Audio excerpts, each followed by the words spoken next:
Hello, it's Martin from Wisely Automotive, and in today's video I will show you 10 tips on how to get the most out of the iDrive in your BMW i3. I'm currently sitting in a fairly new facelifted i3 with the 6th generation of BMW's operating system, but pretty much everything I say applies to the older cars as well. Most of these tips revolve around phone connectivity because we often get customers who absolutely want to have CarPlay. But in fact, iDrive has quite a few features built in which make CarPlay a bit redundant depending on what you are planning to use it for. So naturally, to get started, we need to make sure that your phone is properly paired through Bluetooth to the car. To do that, from the main menu, go to Communication and then scroll down to Manage Mobile Devices. Click Connect New Device, and if this is the first device you are pairing to your car, it doesn't matter which function you choose. Now on your phone, go to your Bluetooth settings and find the car in the list of available devices. You will get a prompt to confirm that you are about to pair a new Bluetooth device. So just confirm that, and on your phone make sure to allow your contacts to sync to the car. Now we see that my iPhone is paired for voice calls, Bluetooth music, and also streaming of apps. That means that we can get started with tip number 1, which is calling your recent phone numbers right from the steering wheel. As you probably know, the buttons on the right hand side of the steering wheel control the multimedia system. Specifically, you can use the little scroll wheel to navigate through a list of radio stations when you're, for example, listening to radio, right in the instrument cluster. And then when you find the one you want to listen to, just press the scroll wheel in and that selects the desired station. Similarly for phone, you can press the phone button on the steering wheel and that brings up the list of recent phone calls. And you can scroll through these, and once you find the person you want to call, you just press the scroll wheel in and the car will start the phone call. With the phone calls out of the way, it's now time to move on to the other thing which people like to do with their phones, and that's listening to music.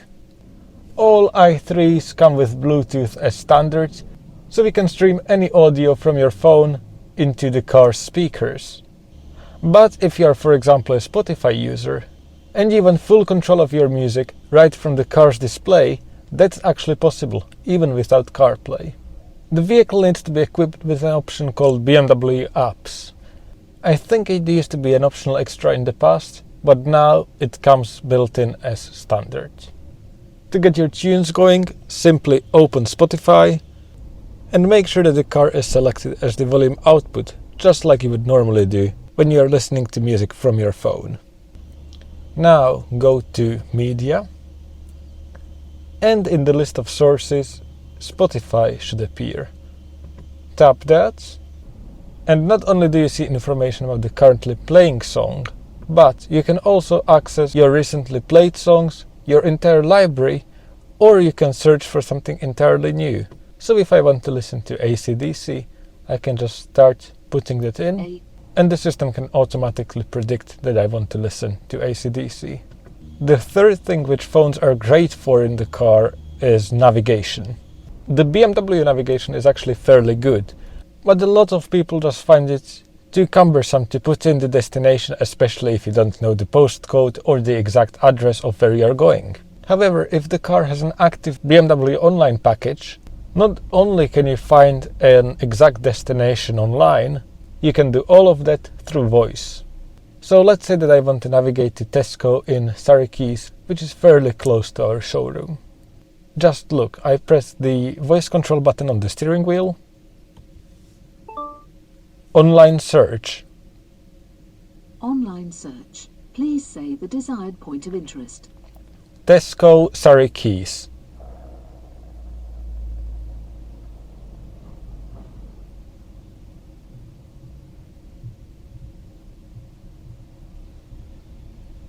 Tesco Extra was selected. Route guidance has been started. Mind you, that was on the first try. Okay, I hear you. You do not want to use the BMW voice control. You want to use Siri if you have an iPhone or Google Assistant if you have an Android phone. To use your phone's voice control, simply press and hold the voice control button instead of just tapping it once. So for example, what's 2 plus 2? 2 plus 2 is 4. The nice thing about activating Siri this way is that the phone is relying on the car's microphone, which is nice and close to me to capture my voice, and pumps the reply back through the big speakers. So you can imagine that if you have your phone in some kind of a holder, you can simply start navigating on your phone just by saying, "Give me driving directions to London Bridge using Google Maps." Getting driving directions to London Bridge using Google Maps. There we go, didn't need to touch the phone once. I can already see the comments rolling in how voice control does not work for you, so okay, alternative solution.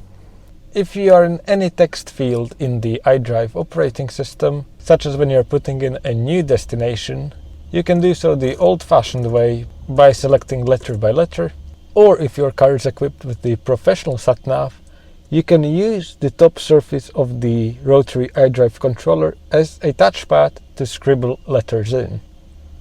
In case you make a mistake, you can simply cross the last character out. Delete. The other thing we can do with our phones, which is not exactly obvious with these in-car systems, is being able to scroll through the map and just look at points of interest around us. But it is in fact possible. You need to scroll to the interactive map option, and then you can rotate the controller to zoom in and out, and rock it up, down, left and right to navigate on the map. The further out you are, the quicker you're going to move across the map. This is very useful when you're, for example, driving through a new area and you see that there is a charger nearby available. All you have to do is move the little circle on top of that point of interest, press down, and you can show details to make sure that the destination is exactly the one you wanted. And all it takes is one more click to start navigating. Please follow the arrow on the display. When leaving, please turn left. Speaking of finding charging stations, we usually recommend using apps like ZapMap, but you can do it through the built-in system as well. Let's say that I'm navigating somewhere very far away, like in this case Edinburgh, and I'm certain I won't make it there without stopping to charge. This is also indicated by the red flag in the map screen. All I need to do is go back into the navigation menu, select Enter New Destination, Points of Interest, and Vehicle Charging Stations. By default, the car is trying to show me points nearby, but I'm interested in points along the route. To adjust that, I can click on the Change Location and Filter criteria, and under Location, select Along the route instead of Current Location. As you see, there's plenty of chargers along the way, and they are also displayed on the minimap, so I can decide which ones I find suitable. The last 3 tips are going to focus on customization, and if you've had a BMW before, you probably know where this is going. These 1 to 8 buttons on top of the air conditioning panel are not only radio station presets, but they can be programmed as shortcuts to anything within the infotainment system. So let's say that I often go shopping to the Tesco at Surrey Quays, which we used in the previous example. All I need to do is highlight the address and then assign it to one of the buttons by pressing and holding. So I will make it number 1. Or I want to be able to quickly turn off the pedestrian warning sound, which is the little speaker on the outside which generates a fake engine noise to let others know that a car is approaching. Instead of having to scroll through the settings every time I want to do that, I simply navigate to the location in the menu and I can assign it to button number 8. So now, regardless of what I'm doing with the infotainment, each time I press 8, the noise generator will be turned off, as indicated in the instrument cluster. In case you forget what you assigned to each of the buttons, you can simply rest your finger on the surface, and these are touch sensitive, so the description of the shortcut will pop up on the main display. You can always override them by pressing and holding again. But if you want to clear all of them, you simply press and hold 1 and 8 at the same time for 10 seconds until a prompt comes up, and then you can confirm to unassign all of the shortcuts. For facelifted cars with the iDrive 6 operating system, the main menu is no longer just a list, but includes these tiles which show different pieces of information. To rearrange them, press the menu button again, which brings you into the zoomed out view. Highlight which tile you want to move, so for example, my vehicle, and I simply rock the controller left and right to move the tile across. The information displayed can be also adjusted. To do that, I need to go into my vehicle, contents of main menu, and here I can change what the tiles displays. So if I want to be able to see the state of charge right on the home screen, that's absolutely possible. And lastly, take a look at the key. There's this diamond button which can take on multiple roles. To choose what you want it to do, again, go into My Vehicle, Vehicle Settings, Doors/Key, scroll down to the diamond, and select what you want it to do. My favorite is Auxiliary Climate Control, which is a fancy term for cabin preconditioning. So you don't need to get your phone out with the app to start pre-cooling or preheating. If you are within the range of the key, simply press and hold the button, and that will activate the air conditioning for 30 minutes. And that's it for today. I hope that even seasoned i3 owners have learned something. And as always, if you have any questions or you would like to share your tips, do so in the comments below. Otherwise, thank you for watching and see you in the next one.